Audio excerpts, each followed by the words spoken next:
Hello guys, मैं लवकुश सैनी आपका अपने यूट्यूब चैनल में स्वागत करता हूं। आज हम देखेंगे विद्युत आवेश, कूलाम का नियम तथा विद्युत क्षेत्र का तीसरा पार्ट। क्या है? कूलाम का स्थिर विद्युत बल का नियम। क्या है? कूलाम का स्थिर विद्युत बल का नियम। क्या है? कूलाम का स्थिर विद्युत बल का नियम। ये क्या होता है? जब एक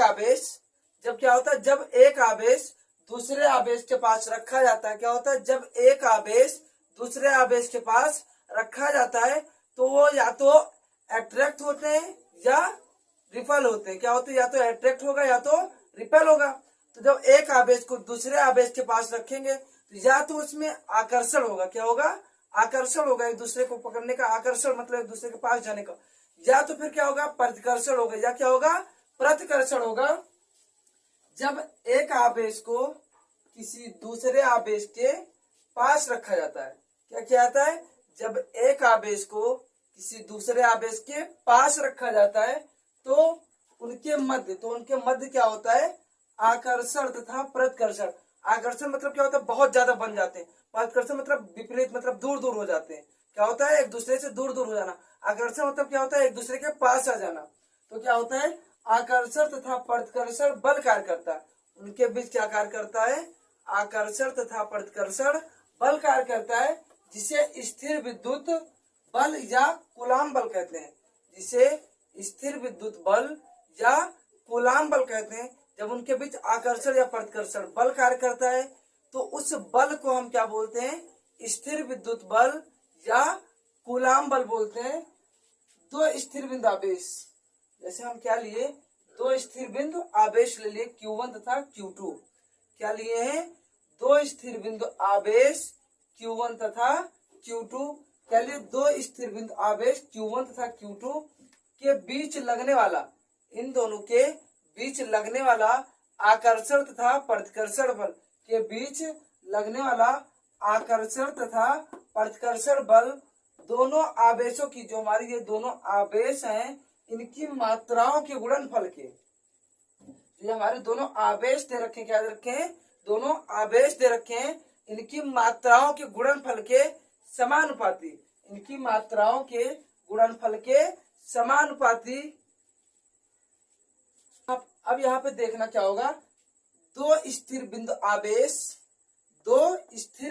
आवेश के बीच लगने वाला आकर्षण तथा प्रतिकर्षण बल दोनों आवेशों की मात्राओं के, जो हमारे दोनों आवेश दे रखे हैं Q1 तथा Q2, इनकी मात्राओं के गुणनफल के, मतलब इनकी मात्राओं के गुणनफल के अनुक्रमानुपाती, इनकी मात्राओं के गुणनफल के अनुक्रमानुपाती। जैसे यहाँ देखते हैं Q1 Q2, जो इनकी मात्रा थे, इनके गुणनफल के अनुक्रमानुपाती, मतलब इनका जो गुणनफल है उसके क्या होंगे? F प्रपोजनल Q1 Q2, मतलब जो ये हमारा proportional F proportional Q1 Q2, इनके गुणनफल के अनुक्रमानुपाती, आवेशों के गुणनफल के अनुक्रमानुपाती बोला है। आवेशों के गुणनफल के अनुक्रमानुपाती तथा उनके बीच की, जो उनके बीच का ये दूरी दे रखा है R, जो उनके बीच का Q1 तथा Q2 के बीच का जो दूरी दे रखा है, क्या? R। उनके बीच के दूरी के, जो उनके बीच की दूरी कितना दे रखा है? R। उनके बीच के दूरी के वर्ग के, उनके बीच की दूरी के वर्ग के व्युत्क्रमानुपाती, मतलब उसका उल्टा व्युत्क्रमानुपाती होता है। ये हमारा कूलाम का नियम है। करते हैं हम कि यदि दो बिंदुवत आवेश, क्या लिए? यदि दो बिंदुवत आवेश Q1 Q2 लिए। क्या लिए? दो बिंदुवत आवेश Q1 Q2, जो हमारा कितने दूरी पर? R दूरी पर। कितने दूरी पर है? R दूरी पर दो बिंदुवत आवेश लिए हैं Q1 Q2, जो एक दूसरे से R दूरी पर स्थित हैं। दो बिंदुवत आवेश Q1 तथा Q2 निर्वात में, कहाँ पे? निर्वात में। अब बात करते हैं निर्वात किसे कहते हैं। क्या इसमें बात है कि निर्वात, तो निर्वात हम किसे कहते हैं? निर्वात एक ऐसी स्थिति होती है, निर्वात एक ऐसी स्थिति होती है जहां पर वायुमंडलीय दाब बहुत कम होता है। निर्वात एक ऐसी स्थिति होती है जहां पर वायुमंडलीय दाब बहुत कम होता है तो उसे हम क्या कहते हैं, निर्वात कहते हैं। आगे बात करते हैं टॉपिक पे। Q1 तथा Q2 निर्वात में R दूरी पर, जो Q1 तथा Q2 रखे निर्वात में कितने दूरी पर, R दूरी पर रखे हो तो कूलाम के नियमानुसार, रखे हो तो कूलाम के नियमानुसार उनके मध्य कार्यरत, मतलब कूलाम के नियमानुसार उनके मध्य कार्यरत आकर्षण तथा प्रतिकर्षण बल, कूलाम के नियमानुसार जो उनके मध्य, मतलब इन दोनों Q1 और Q2 आवेशों के मध्य कार्यरत बल, Q1 और Q2 आवेशों के मध्य कार्यरत आकर्षण तथा प्रतिकर्षण बल। तो हमारा क्या होगा, F क्या होगा, F अनुक्रमानुपाती Q1 तथा Q2, F अनुक्रमानुपाती Q1 Q2, मतलब जो हमारा बल है वो आवेशों के क्या होगा, अनुक्रमानुपाती होगा। जो हमारा बल दे रखा है वो दोनों आवेशों के अनुक्रमानुपाती तथा उनके बीच के जो दूरी दे रखा है उनके वर्ग, मतलब उनके वर्ग के व्युत्क्रमानुपाती, मतलब एक तो हमारा क्या होगा, जो आवेश होंगे वो दोनों आवेश होंगे वो तो अनुक्रमानुपाती होंगे, तथा जो उनके बीच का दूरी दे रखा है उनके वर्ग के व्युत्क्रमानुपाती, मतलब F अनुक्रमानुपाती 1/r²। फिर क्या होगा, यहाँ पर भी F दे रखा है, यहाँ पर भी F दे रखा है, तो F अनुक्रमानुपाती Q1 Q2/r²। जब हमारा अनुक्रमानुपाती का चिन्ह हटता है, मतलब जो हमारा अनुक्रमानुपाती को हटाते हैं तो कोई हमारा कांस्टेंट लग जाता है। क्या लग जाता है, कांस्टेंट लग जाता है। तो हमारा कांस्टेंट क्या लग गया, K, जहां पर K क्या है, स्थिर विद्युत की नियतांक है। K क्या है, स्थिर विद्युत की नियतांक है। फिर से एक बार रिपीट करते हैं, F जो हमारा बल है वो अनुक्रमानुपाती होगा उन दोनों आवेशों के, जो हमारा बल है वो अनुक्रमानुपाती होगा उन दोनों आवेशों के तथा उनके बीच के दूरी के वर्ग के व्युत्क्रमानुपाती होगा F प्रोपोर्शनल 1/r²। फिर क्या होगा, F proportional अनुक्रमानुपाती Q1 Q2/r²। F बराबर क्या हो जाएगा, प्रोपोर्शनल का चिन्ह हट जाएगा, कोई कांस्टेंट लग जाएगा, K Q1 Q2/r²। जहाँ पे K क्या है, स्थिर विद्युत की नियतांक है। K क्या है, स्थिर विद्युत की नियतांक है। जहाँ K बराबर क्या होता है, 1/4πε0 लिया जा सकता है, जो हमारा वायु अथवा निर्वात की विद्युतशीलता था। कि यहाँ पर क्या था, वायु अथवा निर्वात की विद्युतशीलता था, जो K बराबर 1/4πε0 लिख सकते हैं। तो F बराबर क्या हो जाएगा, 1/4πε0 Q1 Q2/r²। अब 1/4π यहाँ पे क्या हो जाएगा, F बराबर 1/4πε0। 1/4πε0 का मान कितना होता है, 9 × 10⁻9 होता है। कितना होता है, 9 × 10⁻9, जो हम अगले वीडियो में बताएंगे कि 1/4πε0 का मान 9 × 10⁻9 कैसे आता है। यहाँ पे देखेंगे MKS पद्धति में इसका मात्रक क्या देखेंगे, MKS पद्धति में मात्रक न्यूटन मीटर स्क्वायर बटे कूलाम का स्क्वायर होता है। अब न्यूटन मीटर स्क्वायर बटे कूलाम का स्क्वायर कैसे आया, हम ये देखेंगे। हमारा फार्मूला क्या होता है, F बराबर K Q1 Q2/r²। इसको इस तरफ मल्टीप्लाई कर देंगे, F/r² बराबर K Q1 Q2। फिर क्या कर देंगे, K बराबर क्या हो जाएगा मेरा, F/r² अपान Q1 Q2 क्या हो जाएगा।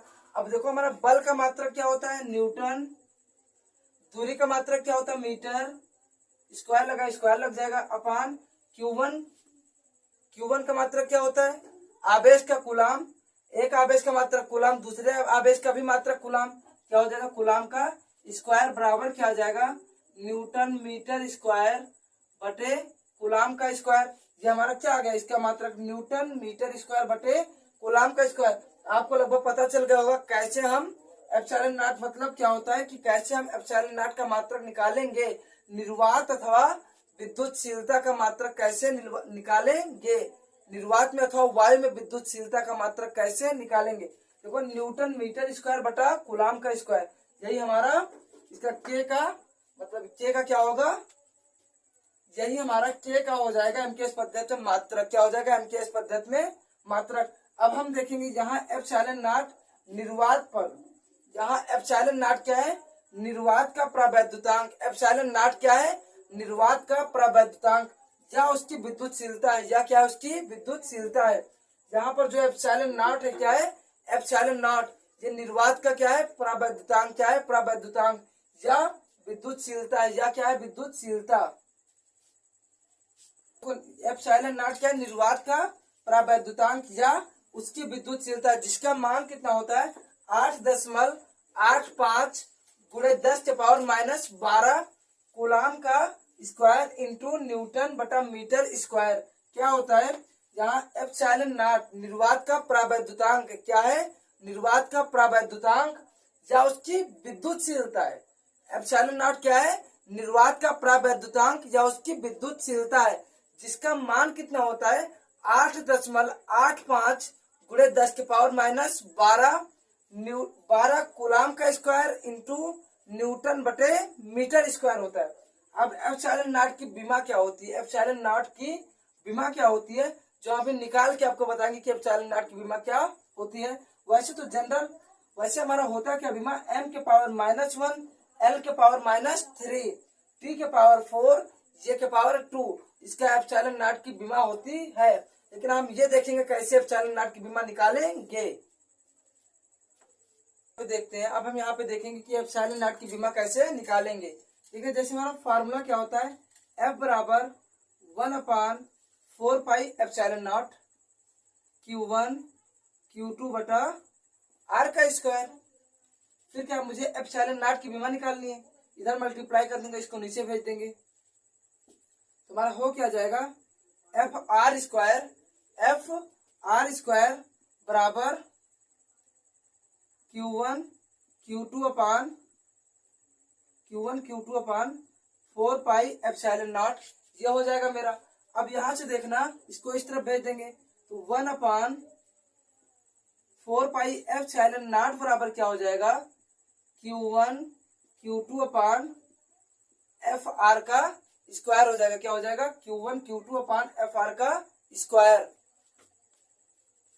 अब यहाँ पे देखना, हमारा 1/4 पाई क्या है? 1/4 पाई हमारा क्या है? कांस्टेंट है। क्या है? कांस्टेंट हो जाएगा।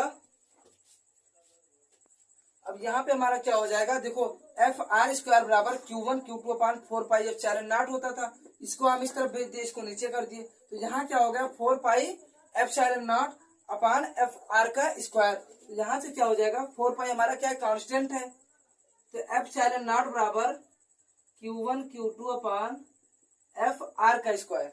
अब यहाँ पे Q1 Q2 upon F R का स्क्वायर हो जाएगा, तो Q बराबर हमारा क्या होता है? IT होता है। क्या होता है? IT। तो IT Q का मान जब IT रखेंगे तो हमारा क्या हो जाएगा? AT। क्या हो जाएगा? AT। यहाँ पर भी Q बराबर क्या होता है? IT, तो I का ये हो जाएगा और समय का क्या हो जाएगा? T अपान क्या लिखा है? F बल। तो बल का हमारी विमा क्या होता है? ml3 के पावर -2, फिर R स्क्वायर, तो इसका क्या होता है? दूरी का क्या हो जाएगा? L का स्क्वायर हो जाएगा मेरा। अब इसको ऊपर ले जाएं, यहाँ पे इन दोनों का जब मल्टीप्लीकेशन होगा तो क्या बन जाएगा? J square T square upon, इसको इस तरह मल्टीप्लाई किए, क्या बन गया? ml cube. L स्क्वायर का L से किए L क्यूब हो गया, T के पावर -2। इसको और ऊपर लेकर जाएंगे, जब इसको और ऊपर लेकर जाएंगे तो एप्सिलॉन नॉट बराबर क्या हो जाएगा? ऊपर जाएगा, क्या हो जाएगा? m के पावर -1, L क्यू ऊपर जाएगा, क्या हो जाएगा? L के पावर -3, T के पावर -2 ऊपर जाएगा, क्या हो जाएगा? T के पावर +2, और ऊपर भी T के पावर 2 है, तो क्या हो जाएगा? T के पावर 4। और ये हमारा क्या है? ये स्क्वायर। यही हमारा एप्सिलॉन नॉट का क्या आ जाएगा? विमा आ जाएगा। एप्सिलॉन नॉट का क्या आ जाएगा? विमा आ जाएगा।